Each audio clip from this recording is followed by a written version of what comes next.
అలిసిపోవద్దు, అయిపోయిందని వెనక్కి తిరగొద్దు. ఆఖరిదాకా పోరాడితేనే ఓటమి కూడా గెలుపవుతుంది.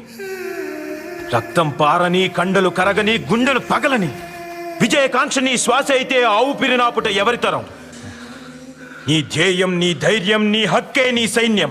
ఆ సైన్యం నీ తోడుంటే గెలుపెప్పుడు నీ సొంతం. ఈ పోరాటంలో ఉన్నది మీ 15 మంది మాత్రమే కాదు, మీ వెనక 1500 మంది ఆశ ఉంది, బతుకుంది, భవితుంది. వాళ్ళందరి కోసం గెలవాలి. ఇది మన నేల, మన సొంతం. ఇందులో ప్రతి అంగుళం మనది. గెలుపు ఓటమికి తేడా కూడా ఒక్క అంగుళమే. 1 inch, 1 bloody inch. As a team we fight for that inch.